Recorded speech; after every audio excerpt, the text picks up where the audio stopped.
Mais uma derrota para o Vasco da Gama e as questões internas continuam sem alteração. São 9 jogos sem conquistar uma vitória. O clube atravessa um período bastante difícil, mas a atual administração considera a demissão do diretor executivo uma medida suficiente. A interação entre os atletas em um clima de camaradagem no campo antes da partida revela que, infelizmente, no Vasco, o profissionalismo parece estar em segundo plano. Vamos debater bastante sobre isso, analisando a situação atual do clube que, sem dúvida, demonstra que certos nomes deveriam ter sido desligados após os tropeços recentes. É evidente que a permanência de alguns integrantes da gestão atual também está em pauta. O resultado negativo diante do Lanús, a estreia do novo treinador e algumas declarações do técnico em seu primeiro comando serão discutidos. Além disso, muitas outras informações e novidades estarão disponíveis, prometendo um conteúdo bastante agitado e dinâmico. Vamos discutir sobre o Vasco da Gama. Quero iniciar comentando a partida de ontem contra o Lanús. O Vasco foi derrotado pelo placar de 1-0 na estreia do novo treinador. O técnico, em apenas um dia de treino, conseguiu dar uma nova cara ao time. O clube não fez um jogo esplêndido, mas na minha avaliação contra o Lanús, em um duelo que teoricamente era o mais complicado dessa fase inicial da competição internacional, o Vasco teve sua melhor apresentação jogando fora do Rio de Janeiro. O time já enfrentou os 3 adversários fora de casa. Perdeu para o Porto Cabello na Venezuela por 4-1, empatou com o Melgar no Peru em 3-3 e ontem perdeu para o Lanús na Argentina por 1-0.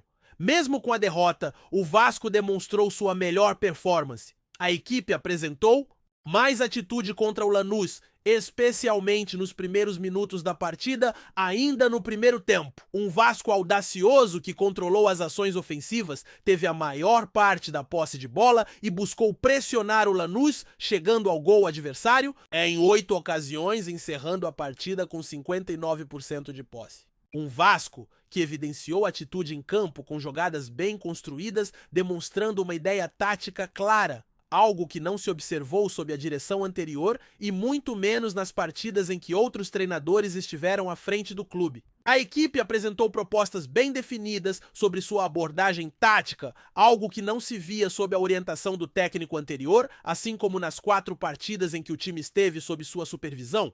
No confronto de ontem, o Vasco demonstrou um avanço significativo após apenas um dia de treino com um novo comandante. Esse é um aspecto extremamente positivo e, na minha percepção, instiga um sentimento de otimismo entre os torcedores que devem estar se sentindo assim neste momento. É difícil para os fãs se alegrarem com a situação atual, uma vez que são 9 jogos sem conquistar uma vitória.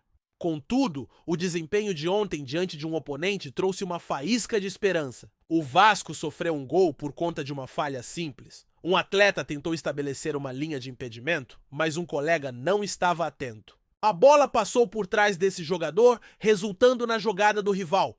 É importante mencionar que esse atleta não tem se destacado em suas atuações. O novo treinador deve observar atentamente o lateral esquerdo e o primeiro volante, pois ambos não estão apresentando um desempenho satisfatório no momento.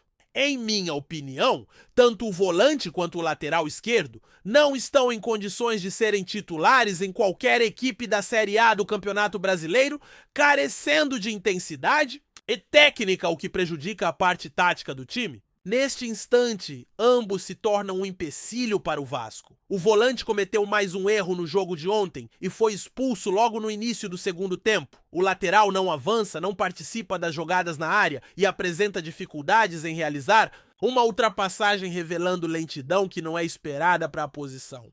A condição física desse lateral não parece adequada atualmente. Ao comparar este jogador a outro que atua na mesma função, fica claro que são atletas completamente diferentes. A situação é realmente complexa. No entanto, a partir do que foi exibido pelo Vasco ontem, creio que o trabalho do novo comandante gera um vislumbre de esperança. Estamos diante de 2 jogadores que, embora desempenhem a mesma função, são absolutamente distintos. Ambos atuam como laterais, o que complica ainda mais a situação. Porém, na minha visão, o trabalho do novo técnico, levando em conta a apresentação do Vasco na partida de ontem, traz um certo grau de otimismo. Um aspecto positivo é a performance recente, mas o planejamento tem sido insatisfatório. Atualmente, o Vasco está quase fora de uma competição internacional? Não está totalmente descartado, mas as possibilidades de se classificar em primeiro em seu grupo são mínimas. Um adversário já acumula 11 pontos, enquanto o Vasco contabiliza 6, e outro time deve estar em torno de 7 ou 8. É importante confirmar essas informações. Parece que esse time realmente tem 8 pontos. No grupo, uma equipe soma 7. O Vasco está com 5 e outra possui 4. Assim, ninguém se aproxima do líder. O líder do grupo avança para as oitavas de final. A segunda colocação na competição assegura um lugar nos playoffs. E esse é o grande desafio. O Vasco precisa, para garantir essa vaga, apresentar um desempenho consistente. O time deve vencer em casa em seu estádio. O Vasco enfrentará esse adversário em seu campo logo após um período sob a direção do novo técnico. O próximo compromisso será contra um oponente forte no sábado seguido de outro jogo na terça-feira e mais um no dia seguinte. Depois, em 13 dias, o time se encontrará com o adversário em seu estádio numa terça-feira às 7 da noite. Isso proporciona tempo suficiente para que o novo técnico prepare a equipe para esse confronto. Se vencer, o Vasco assume a segunda posição. O Vasco depende de suas próprias forças para garantir o segundo lugar no grupo. Entretanto, se chegar aos playoffs como segundo colocado, o Vasco enfrentará o terceiro colocado de um grupo de uma competição continental. E aí surge um grande desafio. Por exemplo, hoje teremos um confronto entre duas equipes de renome. Uma delas é a terceira do seu grupo, enquanto a outra ocupa a segunda posição com um terceiro time liderando. Se o time em questão perder o adversário, alcança 12 pontos, enquanto o líder fica com 10, resultando na eliminação desse time. O embate entre o Botafogo e o Estudiantes acontece no estádio Newton Santos. Atualmente, o Botafogo ocupa a terceira posição em seu grupo com 6 pontos, enquanto o Estudiantes se encontra em segundo com 9 e a Universidade do Chile lidera com 10. Se o Botafogo sofrer uma derrota para o Estudiantes hoje, o time argentino alcançará 12 pontos, a Universidade do Chile ficará com 10 e o Botafogo será eliminado da Copa Comebol Sul-Americana, terminando na última posição do Grupo A. Nesse cenário, a eliminação do Botafogo se confirmaria caso perca para o Estudiantes, o que também garantirá a terceira posição do Grupo C, onde o Flamengo enfrentará a LDU amanhã no Maracanã. Se o Flamengo perder para a LDU, a situação será similar, fazendo com que o time carioca desça para a terceira posição do Grupo C, mas ainda com chances de avançar para os playoffs da Sul-Americana. No Grupo B, Independente Barcelona de Guayaquil e Universitário lutam pela terceira colocação. No Grupo D, Tajeres de Córdoba, Aliança Lima e Libertad do Paraguai competem entre si, enquanto no Grupo E, Colo-Colo e Racing disputam as vagas. No Grupo F, o Internacional está atualmente na terceira posição, mas ainda tem possibilidades de se classificar em relação ao Nacional do Uruguai. No Grupo G, a luta é entre Bolívar e Sporting Cristal do Peru, e no Grupo H, a disputa acontece entre Olímpia e Peñarol. Essa é a situação atual. Falo de clubes tradicionais como Nacional, Peñarol, Internacional, Flamengo e Botafogo. O Vasco, por sua vez, não conseguirá a liderança e seguirá para os playoffs, onde enfrentará um desses times da Libertadores? O planejamento do Vasco revelou-se insatisfatório. No grupo, que inclui Lanús, Porto Cabejo e Melgar, era essencial que o Vasco se classificasse em primeiro lugar. Era fundamental que o Vasco da Gama assegurasse a liderança e garantisse uma vaga direta para as oitavas de final. O planejamento foi comprometido desde a contratação do técnico Fábio Carille, que já se sabia que não teria sucesso. Quando o treinador foi contratado, havia a expectativa de sua demissão durante a temporada, o que justificou a multa simbólica definida para ele. Após a saída do técnico, foram feitas tentativas de substituição com Felipe, que não teve boa aceitação, resultando em uma derrota expressiva por 4-1 contra o Porto Cabejo. Assim, se hoje o Vasco da Gama não alcançar a primeira posição do grupo, a responsabilidade será atribuída ao presidente e à diretoria atual. Após a saída do treinador, a situação no Vasco da Gama tornou-se complicada, principalmente após a derrota por 4-1 para o Porto Cabejo. O planejamento demonstrou falhas significativas. Se hoje o clube não conseguir a primeira colocação do grupo, a responsabilidade recai sobre a diretoria e aqueles que gerenciam o futebol do Vasco. É uma situação preocupante. Agora o foco se concentra nos playoffs da Copa Comebol Sul-Americana, onde o time encontrará adversários como Flamengo, Botafogo e Internacional.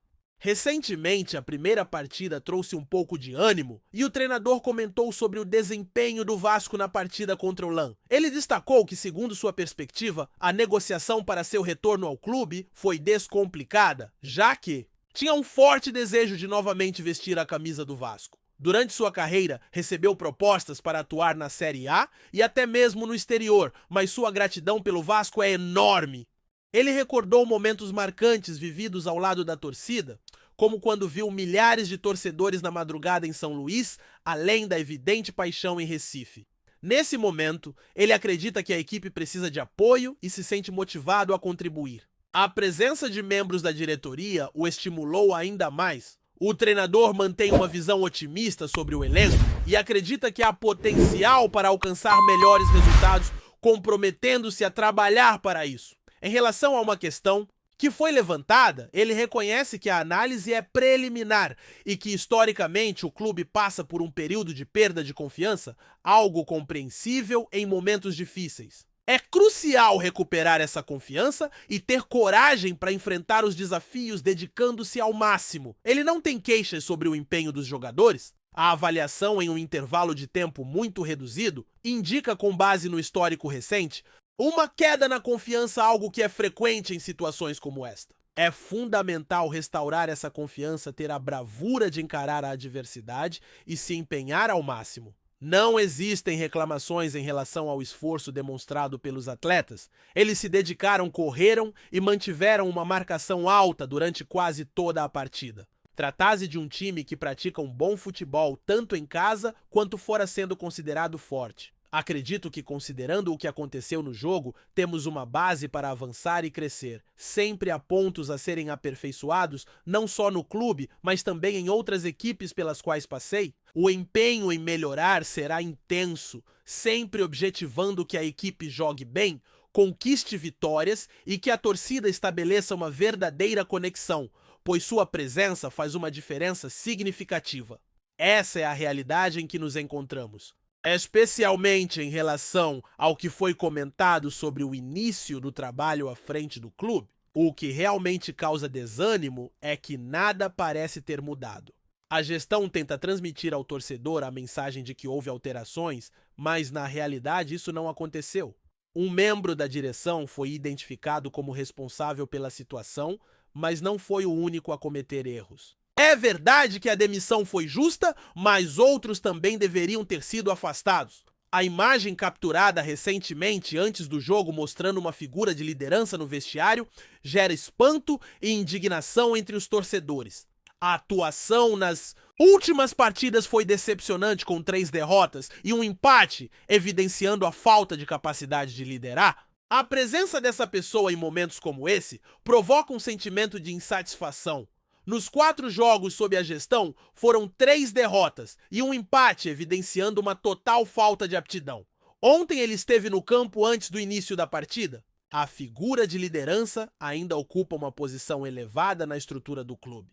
Diante de tudo o que ocorreu, é pertinente questionar a permanência dessa pessoa. No ano passado, a direção dispensou um treinador exatamente pela mesma razão, após 4 jogos à frente da equipe com 3 derrotas e um empate, ou talvez 2 empates e 2 derrotas, se não estou enganado. O desempenho atual é inferior ao do treinador que ainda permanece no cargo. A questão é, por que isso acontece? Como já mencionei em outras ocasiões, se o clube fosse minimamente sério, essa pessoa teria sido dispensada no domingo após a derrota, contra o adversário mesmo tendo um jogador a mais, e na quarta-feira anterior sofreu uma derrota considerável. A responsabilidade recai sobre essa pessoa que estava em campo como se nada tivesse ocorrido. É desanimador, pois nada mudou. A figura que chegou à Argentina com o rosto encoberto para evitar o contato com os torcedores ontem estava em campo como se tudo estivesse normal. É inacreditável que situações como essa ocorram. Há uma percepção de que internamente as coisas estão sendo tratadas como se nada estivesse errado, como se a demissão de um responsável recente fosse o bastante para calar a torcida. A mensagem para a atual gestão é clara: é necessário torcer para que as coisas mudem, para que um possível novo técnico consiga realizar um milagre com o elenco. Pois se isso não acontecer, as críticas à direção se intensificarão. Foram testemunhas do descalabro que ocorreu até agora no planejamento durante o ano e continuam insistindo que está tudo bem. Entretanto, é imprescindível prosseguir com a análise, pois há muito mais a ser considerado. O Vasco atravessa um período complicado e, caso não ocorra uma mudança, as críticas em relação ao desempenho do time tendem a aumentar, especialmente considerando os erros que foram feitos no planejamento do futebol durante o ano de 2025. É notável como a insistência em manter a mesma estratégia persiste. Recentemente, o treinador fez comentários acerca do plantel do clube que foi montado sob a atual gestão. É fundamental sempre valorizar os jogadores que vêm da base, uma vez que frequentemente surgem talentos nas categorias inferiores. Durante minha experiência, vários atletas se destacaram como o MT e o lateral esquerdo, que teve uma boa atuação em outra equipe, além de outros jovens que também mostraram suas habilidades. O retorno de alguns desses talentos em outros clubes também merece destaque, evidenciando que a base é uma fonte abundante de promissores jogadores. Por essa razão, estarei sempre atento a esses jovens atletas, pois já busquei informações e sei que as categorias de base estão se desenvolvendo bem e o Vasco se destaca como um dos clubes que mais formam talentos no Brasil. Quanto ao elenco atual, considero que se trata de um grupo de qualidade, especialmente em relação a um atleta que se saiu bem em um confronto recente contra a equipe.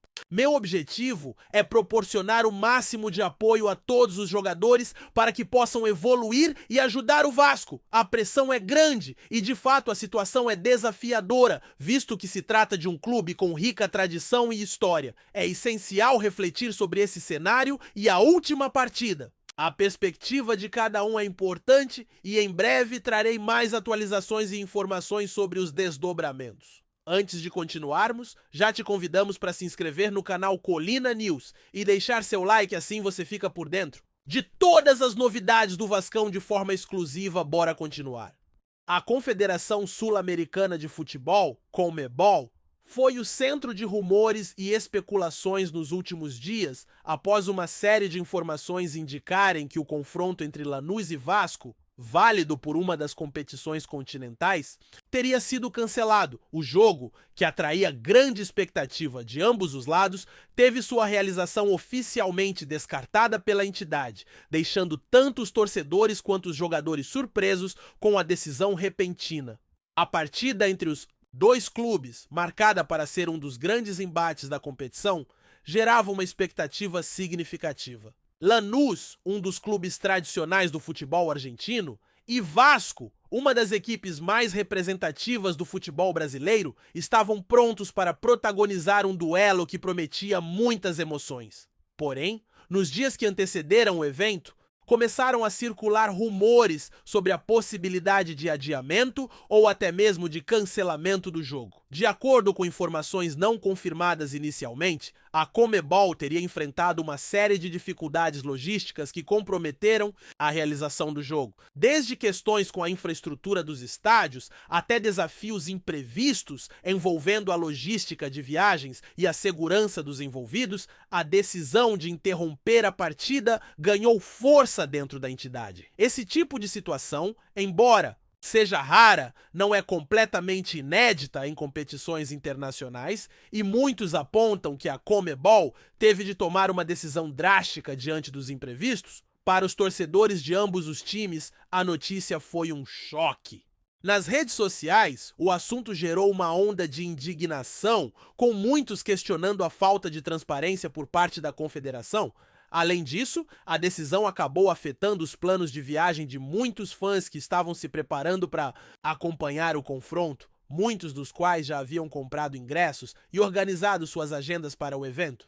Dentro de campo, o cancelamento da partida também trouxe preocupações sobre o calendário apertado da competição, que já estava comprometido por diversos fatores. Como muitas equipes estão disputando outras competições nacionais e internacionais ao mesmo tempo, a alteração no cronograma de jogos poderia gerar um efeito dominó em outras datas programadas. A CONMEBOL, ciente da repercussão negativa, declarou que novas medidas seriam tomadas para garantir a integridade da competição e a manutenção da disputa de todas as equipes envolvidas. O cancelamento de um jogo tão aguardado também levanta a questão sobre o impacto que imprevistos logísticos podem ter no andamento de competições de tal magnitude. Nos últimos anos, a entidade tem sido criticada por sua gestão de algumas situações, e o episódio envolvendo Lanús e Vasco reforça a necessidade de uma maior organização e planejamento para evitar problemas desse tipo. Para os jogadores, a decisão representa um desafio extra. Em vez de se prepararem para um jogo difícil, agora terão que lidar com as incertezas quanto a novos confrontos e a reorganização das datas. A situação também afeta os treinadores, que se veem obrigados a reformular suas estratégias, agora sem o confronto imediato em vista. Enquanto isso, os torcedores de ambos os clubes aguardam por uma posição oficial da CONMEBOL sobre os próximos passos. A expectativa é de que nos próximos dias a entidade revele uma nova data para o jogo, além de possíveis ajustes no calendário da competição para minimizar os efeitos do cancelamento. No entanto, o episódio deixa uma marca não apenas pela interrupção do duelo, mas também pela maneira como a gestão do evento foi conduzida, deixando uma sensação de incerteza no ar. O que se espera agora é que a CONMEBOL tenha aprendido com os erros cometidos e busque no futuro uma maior previsibilidade e organização em seus torneios. Trazemos notícias atualizadas do Vasco todos os dias. Inscreva-se no nosso canal e dê um like para continuar recebendo notícias exclusivas. Compartilhe também a sua opinião sobre essa notícia nos comentários. Isso é muito importante para o Vasco da Gama. Até o próximo vídeo!